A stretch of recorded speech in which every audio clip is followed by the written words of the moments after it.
रामचरितमानस से शुरू हुआ बवाल अब वो जहन्नुम पर आकर अटक गया है। उत्तर प्रदेश के राजनेताओं के साथ साथ भारतीय बाबाओं और मौलानाओं के बीच में जो द्वंद्व युद्ध छिड़ गया है, उसको लेकर भारतीय राजनीति में एक अलग असर 2024 में देखने को मिल सकता है। दरअसल उत्तर प्रदेश के बीजेपी के नेता परिवहन मंत्री दयाशंकर सिंह ने स्वामी प्रसाद मौर्य पर एक सीधा हमला बोल दिया है रामचरितमानस को लेकर, और उधर रामदेव बाबा ने मौलाना ऑल इंडिया मुस्लिम जमात के राष्ट्रीय अध्यक्ष मौलाना शहाबुद्दीन नजवी पर भी बयाना बोल दिया है।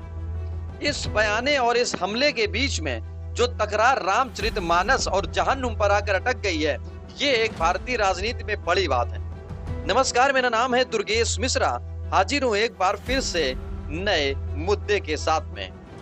दरअसल आप सुन रहे होंगे कई दिनों से 22 जनवरी से शुरू हुआ रामचरितमानस का बवाल स्वामी प्रसाद मौर्य से मुख से जो निकला, वो वाकई में अब 2024 के चुनाव में एक बड़ी अटकल या यूं कहें कि बड़ी पलटवार कर सकता है। कैसे? उन्होंने बोला था कि रामचरितमानस में जो चौपाइयां हैं उनको हटा देना चाहिए, अगर नहीं हटने लायक हैं तो उनको तत्काल बैन कर देना चाहिए। ऐसी रामचरितमानस के विरोध में जो बातें हुई, उसके बाद उत्तर प्रदेश हो, चाहे वो बिहार हो, चाहे वो दिल्ली हो, चाहे वो राजस्थान हो, चाहे वो पंजाब हो, सभी नेताओं की कतार लग गई स्वामी प्रसाद मौर्य के विरोध में।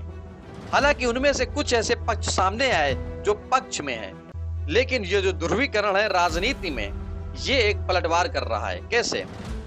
दयाशंकर सिंह ने एक बड़ी बात ये बोल दी है कि जो एक आम नागरिक को भी समझ में आती है और ये आम नागरिक भी जानता है।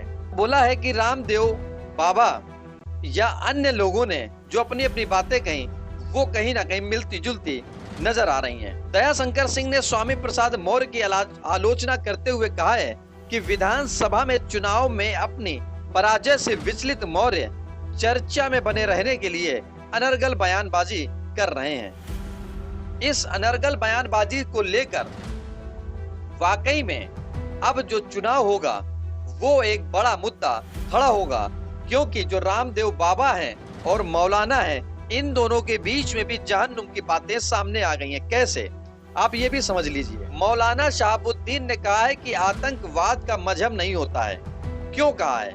क्योंकि रामदेव बाबा ने जब राजस्थान में गए हैं तो उन्होंने सीधा सीधा आरोप लगाते हुए मुस्लिमों पर बहुत सारी बातें बोली हैं।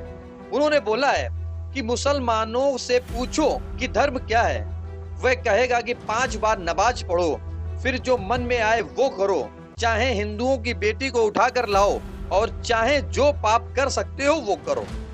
वह इस्लाम का मतलब नमाज समझते हैं और नमाज पढ़ेंगे, क्योंकि उन्होंने यही सिखाया है कि नमाज पढ़ो, बाकी जो करना हो करो। आतंकवादी बनना है बनो, अपराधी घने बनना है बनो, नमाज पढ़ना जरूरी है। नमाज पढ़ो और जो मन में आए वो करो। ऐसा हिंदू धर्म नहीं सिखाता है। ईसाई क्या सिखाते हैं? चर्च में जाओ, ईसा मसीह के सामने खड़े हो जाओ और सारे पाप नष्ट हो जाएंगे।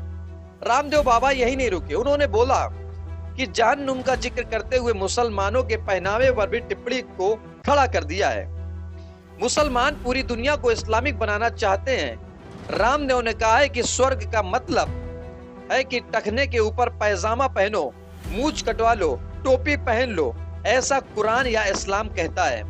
लेकिन ऐसा नहीं है, और ऐसा नहीं करते हो तो आपको स्वर्ग में जगह शायद नहीं मिलेगी।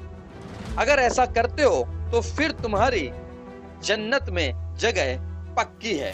ये बात जब रामदेव बाबा ने बोली तो इस बात का उत्तर देते हुए मौलाना ने भी अपना कसर नहीं छोड़ा।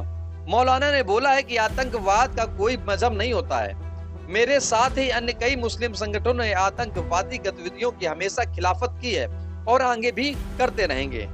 मौलाना ने कहा है कि Bodo line, naxalite, Verma, Denmark, Sweden और भी अन्य ऐसे देश हैं जहां पर आतंकवादी गतिविधियां दूसरे धर्म के लोग भी कर रहे हैं। तो क्या इस गतिविधियों की वजह से पूरे मजहब पर इल्जाम लगाना ठीक नहीं है?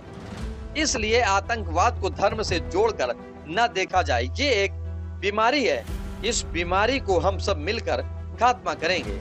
मौलाना ने कहा कि रामदेव ने अपने बयान में कहा था कि देश में धार्मिक आतंकवाद चल रहा है, लेकिन ये बात तो तय हो गई, चाहे वो मौलाना हो, चाहे वो रामदेव बाबा हो, और चाहे वो उत्तर प्रदेश के स्वामी प्रसाद मौर्य हो, और चाहे वो देश के सारे नेता हो। इन दोनों की बातों में घूम फिरकर बात इतनी आ रही है कि इस समय वर्तमान में रामचरितमानस से उठा बवाल अब वो सीधे सीधे जहन्नुम पर आकर खड़ा हो गया है, क्योंकि बातें रामदेव बाबा जहन्नुम की कर रहे हैं और मौलाना आतंकवाद से हट की कर रहे हैं कि हम उस आतंकवाद गतिविधियों में नहीं है। लेकिन एक और देखा जाना बिल्कुल तय हो गया है कि जिस ओर मोदी इशारा करते हैं उस ओर तो पूरा देश चलता है, लेकिन उत्तर प्रदेश की राजनीति एक ऐसी राजनीति बन गई है कि जहां से एक बयान उठता है और उस बयान के उठने के बाद में सीधे सीधे वो बयान 2024 के चुनाव में असर डालने को पूरा तैयार है।